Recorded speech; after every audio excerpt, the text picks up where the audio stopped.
My girlfriend said, "This is who I am, take it or leave it." After months of disrespectful behavior, I said, "I'll leave it," and started packing her things. She followed me around the house asking, "What are you doing?" And then I kicked her out.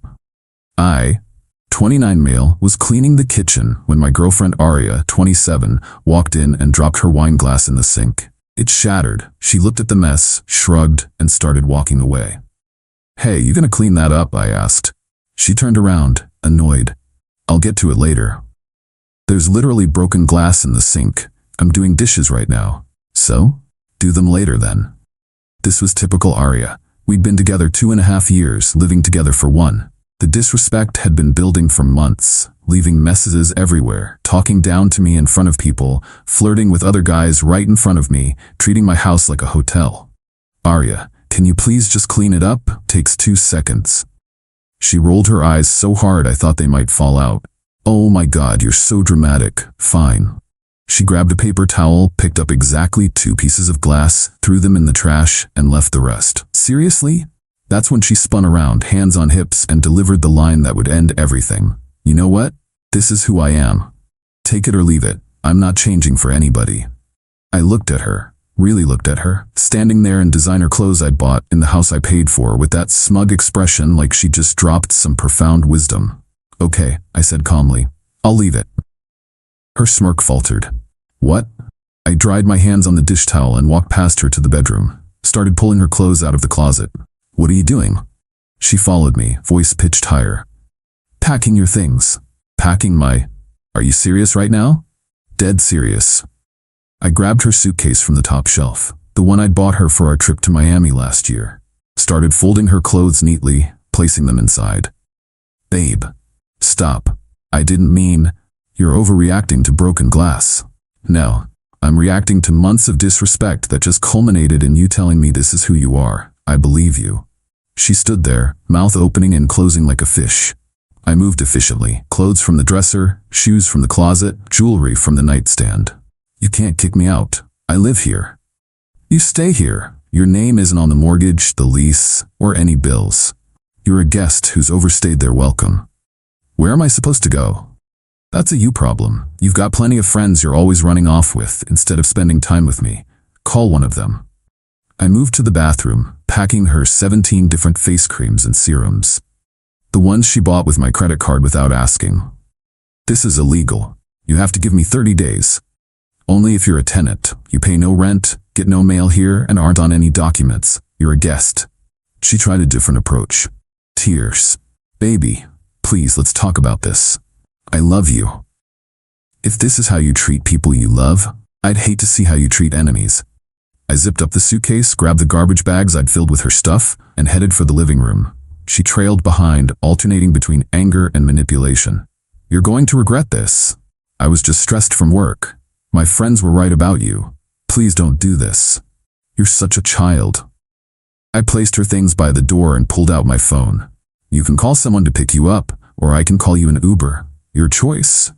I'm not leaving. This is my home too." "No, it's not. And if you refuse to leave, I'll call the police and have you removed for trespassing." She stared at me, probably trying to figure out if I was bluffing. I wasn't. I was done. Done with the disrespect, the entitlement, the attitude. "Fine." She grabbed her phone. "Cassidy, I need you to come get me. My boyfriend is having some kind of mental breakdown." 20 minutes later, her best friend Cassidy pulled up. As Aria dragged her stuff outside, she turned back one last time. "You're making the biggest mistake of your life. No one else will put up with you like I did." "Put up with me? I paid for everything while you treated me like garbage. But you're right, no one else will put up with that. That's why you're leaving." She slammed the door. I went back to the kitchen, carefully cleaned up the broken glass she'd left, and finished the dishes in peace. First time in months I'd smiled while cleaning. But this was just the beginning. See, Aria had gotten very comfortable with the lifestyle I provided. She was about to learn what "this is who I am" really costs when the person funding your life takes you at your word. Update 1, 72 hours later. The entitlement escalation was swift and predictable. Aria had spent 2.5 years getting comfortable with a lifestyle she contributed nothing to. Reality hit different when the bank of boyfriend closed. Day 1, the realization. The morning after I kicked her out, the text started, 7:23 a.m. My card got declined at Starbucks. What did you do? Of course, she'd been an authorized user on my credit card, removed her that same night. 8:5 Hello? Fix this now. This is financial abuse. Are really gonna leave me stranded with no money? I didn't respond, but I did check my credit card activity. Girl had been spending $400 to $500 a month on coffee, brunches, and random shopping. My coffee maker at home apparently wasn't good enough. Day 2, the social media spin. By day 2, she'd crafted her victim narrative on Instagram, posted a series of stories when toxic men can't handle independent women. Sleeping on couches, but at least I'm free. He really kicked me out for being myself. The audacity. Her friends ate it up. Comments flooded in about knowing your worth and toxic masculinity. But then something interesting happened. My buddy Marcus's girlfriend Jade was in Aria's comments, and Jade had receipts. Jade posted, "Girl, didn't you literally brag last week about how he pays for everything while you save your money?" Aria deleted the comment. Jade screenshot it first and sent it to the group chat. Day 2 afternoon. Got a call from Verizon. Aria was trying to transfer her line off my family plan to her own account. Problem? She needed to pay off the iPhone 14 Pro Max I'd bought her. Balance, $847. She couldn't afford it. Called me crying. "Please just let me transfer the line. I'll pay you back." When have you ever paid me back for anything? I'll start now. I promise. No, then what am I supposed to do? Get your own phone plan with your own phone. I can't afford a new phone. Then you should have thought about that before telling me to take it or leave it. She hung up. An hour later, she was tweeting from Cassidy's phone about controlling exes who weaponize finances. Day 3, the job reality. Here's what Aria didn't want people to know. Worked 15 hours a week at a yoga studio. Not teaching, just checking people in. Minimum wage plus free classes, that's it. Total monthly income, maybe $600. Her lifestyle included weekly manicures, $80. Monthly hair appointments, $200 plus. Pilates membership, $150. Shopping sprees, $500. Dining out constantly, $600 plus. All funded by yours truly while she saved her pittance for emergencies, aka music festivals with her girls. Day 3, her boss at the yoga studio called me. I was still her emergency contact. "Hi, is this about Aria? Is she okay?" "She's fine, but she listed you as a reference for a pay advance. We don't typically do those." "A reference for a pay advance? That's creative." "No, I can't vouch for that." I figured. She seems stressed lately. Stressed was one word for it. By evening of day 3, staying with Cassidy was already going south. See, Cassidy lived in a studio apartment with her boyfriend. 3 adults and 500 square feet wasn't working. Aria called from Cassidy's phone. "I need to come get more of my stuff." "What stuff?" "I packed everything. My hair tools, my supplements, all in the bags I gave you." "Well, I need my yoga mat then." "The one I bought?" "No. It's mine. Receipt says otherwise." "You're being petty." "I'm being factual. You said this is who I am about someone who leaves broken glass for others to clean up. I'm just maintaining boundaries with who you are." Cassidy's boyfriend grabbed the phone. "Bro, can she just get the mat? She's driving us crazy here." "Not my problem, Brad. She made her choice." Heard him mutter, 3 more days of this? Before hanging up. Aria's parents lived 3 hours away. We'd met a few times. Nice people who seemed puzzled by their daughter's entitlement. They called me day 3. Her mom, Deb. "Ezra, honey, what happened?" "Aria says you threw her out over a wine glass." "That was just the final straw, Deb. She's been disrespectful for months. Leaves messes everywhere, talks down to me, treats me like an ATM." Silence. Then her dad, Grant. "Sounds familiar. That's why she can't move back here." "Grant," Deb scolded. "What? It's true. She lived here after college and did the same thing. We're not doing that again." So even her parents had boundaries. Interesting. By end of day 3, Aria was already fishing for a new meal ticket. Posted a thirst trap on Instagram, bikini pic from our Miami trip that I paid for. With caption, "Ready for my next chapter." Within hours, she was DMing with some crypto bro named Chase, who'd been lurking in her likes. My friend Jerome sent me screenshots. Chase was inviting her to dinner, offering to treat her like a queen. Good luck, Chase. Hope you've got deep pockets and no self-respect. Current status after 72 hours, homeless, couch surfing. Phoneless, can't afford to pay off the iPhone. Broke, that $600 a month doesn't stretch far. Desperate, already hunting for the next sucker. still posting about being a bad bitch who knows her worth. Meanwhile, I deep cleaned my house. Amazing how clean it stays when one person isn't actively destroying it. Saved $167 just in 3 days of not funding her lifestyle. Slept better than I have in months. Started therapy to figure out why I tolerated this for so long. The wine glass wasn't the issue. It was the symbol of everything. The carelessness, the disrespect, the expectation that I'd always clean up her messes, literal and figurative. She was right about one thing. That is who she is. And I'm grateful she finally admitted it. Update 2 coming soon. Heard through the grapevine she's about to learn what knowing your worth really means when you have no worth to offer. Update 2, 2 weeks later. The descent from bad bitch to harsh reality was faster than a crypto crash. When the couchsurfing welcome wore out and the Instagram facade cracked, Aria's true situation became apparent to everyone. Lasted exactly 5 days at Cassidy's place. The breaking point? Aria brought Chase, crypto bro, back to the studio apartment at 2 a.m. on a Tuesday, in a 500 square foot space, where Cassidy and Brad were trying to sleep. Brad lost it, told Aria she had 1 hour to pack and get out. Cassidy tried to defend her bestie until Aria said, "It's not my fault, you two are too poor for a real apartment." Cassidy's response? Threw Aria's bags in the hallway and deadbolted the door. After burning the Cassidy bridge, Aria had no choice but to call her parents. Deb called me, frustrated. She wants to move home but refuses to follow our rules. No overnight guests, get a full-time job, pay rent. She said we're being financially abusive. Where did we go wrong? You didn't, Deb. She just never faced consequences before. We enabled her, didn't we? Always bailing her out. Maybe, but it's never too late to stop. They held firm. Aria couldn't move home without agreeing to their terms. She refused. Chase seemed like Aria's golden ticket. Drove a leased BMW, talked big about his NFT investments, posted hustle culture quotes. They went on 3 dates. Date 1, fancy steakhouse. He paid. She posted about being treated like the queen I am. Date 2, rooftop bar. He forgot his wallet. She had to pay with her last $47. Date 3, he invited her to his place. His penthouse was his mom's basement. The BMW? His mom's. The crypto fortune? Down 97%. She still stayed the night because she had nowhere else to go. With no phone, limited computer access, and spotty employment history, Aria's job search wasn't going well.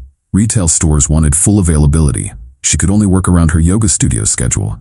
Office jobs wanted experience. She had none. Restaurants wanted reliability. Her references, when contacted, mentioned her chronic lateness. She applied to 30-plus jobs, got 2 interviews, showed up to one in clubwear because that's all I have at Chase's place.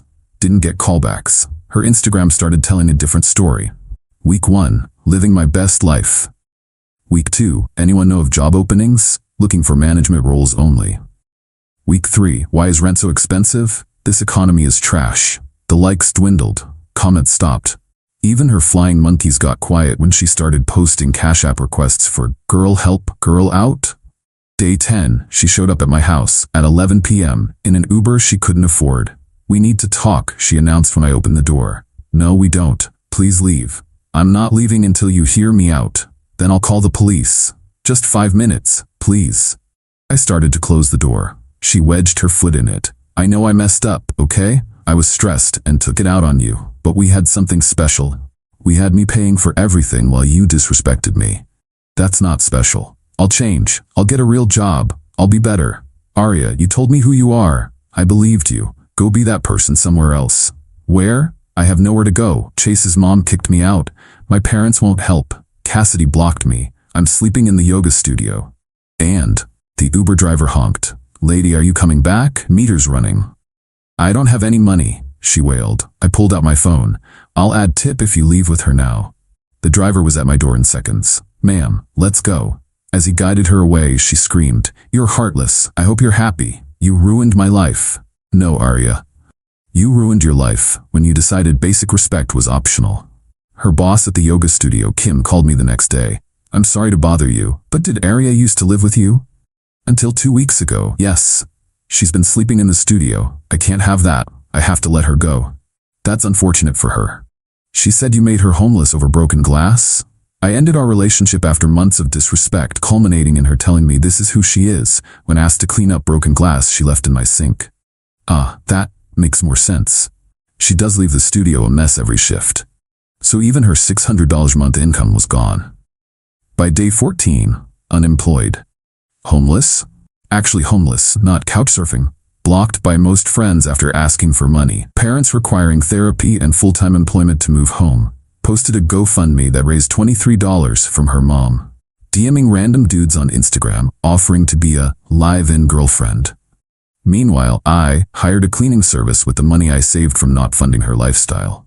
Started dating Phoebe, who insisted on splitting our first date bill. Got promoted at work, turns out I'm more focused without constant drama.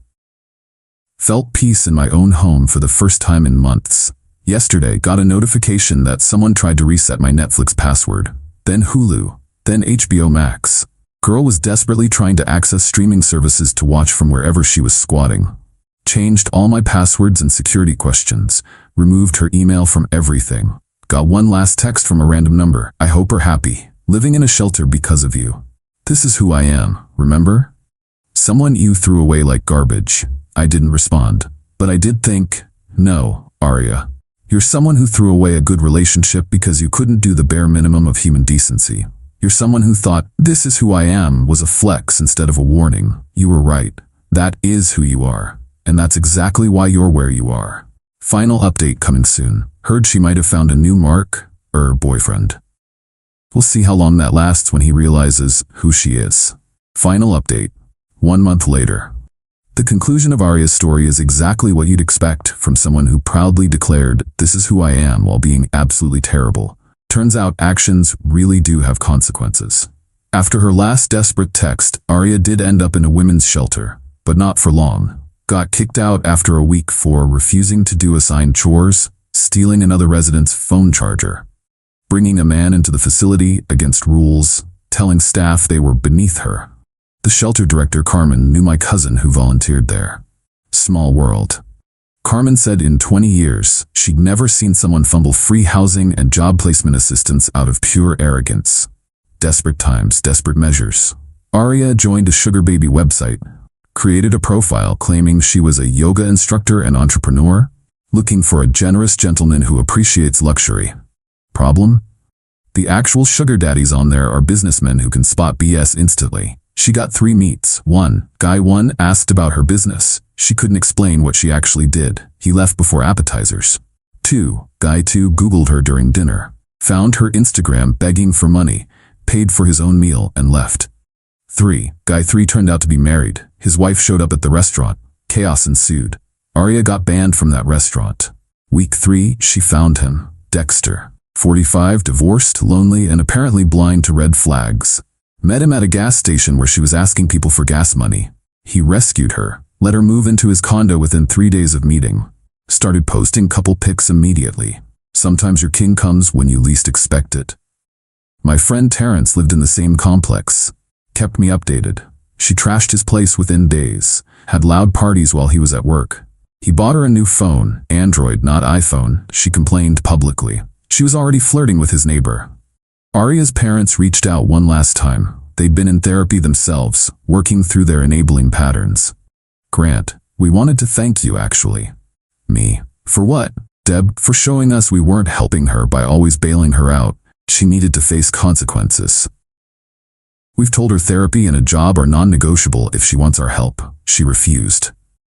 They sounded sad but resolved. Sometimes loving someone means letting them hit rock bottom. Lasted 17 days. 17 days. Here's the speed run. Day 5, he asked her to clean up after herself. She gave him the "this is who I am" speech. Day 8, he found out she wasn't working, wasn't looking for work, and was using his credit card without permission. Day 11, came home early, found her in bed with his neighbor. She tried to gaslight him. We never said we were exclusive. Day 14, he asked her to leave. She refused, claimed tenant rights. Day 16, he formally evicted her. Day 17, she called the cops claiming domestic violence. They reviewed his security footage showing her as the aggressor, threw a plate at him. She got arrested instead. Remember that arrest? Turns out Arya had a warrant from an unpaid ticket from last year. One I'd offered to pay, but she said she'd handle it. She didn't handle it. Now she had assault charges, the plate throwing, filing a false police report, the warrant. Bail was set at $20,500. She had $3.47 in her account. Called me from jail. called me from jail. Please, I know you hate me, but I need help. I'll pay you back. With what money, Arya? I'll get a job, I promise. Please, it's scary in here. You know what was scary? Living with someone who had zero respect for me or my home. Good luck. Please, I'm sorry. No, you're sorry, you're facing consequences. There's a difference. I hung up. She served 5 days, charges reduced, time served. Got out to find Dexter had packed her stuff and left it at the shelter. The shelter wouldn't take her back. Her parents still required therapy and employment. Every bridge thoroughly burned. Last I heard through the grapevine, living in a sketchy motel, paid week to week. Working at a car wash, only place that didn't check references. Still posting about being a boss babe between shifts. DMing every man who likes her photos. Telling people I ruined her life over nothing. It's been a month since that wine glass shattered in my sink.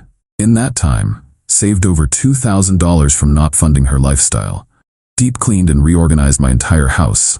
Started seeing Phoebe regularly. She cooked me dinner last night. Got commended at work for increased productivity. Felt actual peace in my own home. Phoebe asked about my ex recently. I told her the whole story. Her response? So she really looked you in the eye and said, "This is who I am." While being awful, that's like a bank robber saying I'm a thief, deal with it, and being shocked when they get arrested. Exactly. The lessons: 1. When someone tells you who they are, believe them. 2. Take it or leave it is a valid offer. You can actually leave it. 3. Love isn't cleaning up someone's broken glass, literal or metaphorical. 4. People who say "this is who I am" as a defense are usually telling the truth. 5. The best response to ultimatums is often accepting them. This morning, 1 year after we first met, Arya sent one last message from someone's phone. I know you'll never forgive me, but I wanted you to know I'm in therapy now. Court ordered, but still. I realize I was toxic and entitled. I took you for granted. I thought being real meant being selfish. I was wrong. You deserved better. I hope you found it. Did I respond? No. Do I believe she's changed? Also no. Court-ordered therapy isn't growth, it's consequence management. But I do hope she figures it out. Not for me, but for whoever she dates next. Maybe the next guy won't tolerate 2.5 years of disrespect before walking away. As for me, I'm sitting in my clean kitchen with no broken glass in the sink, making dinner for someone who appreciates effort and reciprocates respect. Someone who would never dream of saying "this is who I am" as an excuse for bad behavior. Life's good when you take people at their word and act accordingly. Thanks for following this journey, Reddit. Remember, you're not asking too much by expecting basic human decency. You're just asking the wrong person. Now, if you'll excuse me, I have a drama-free evening to enjoy.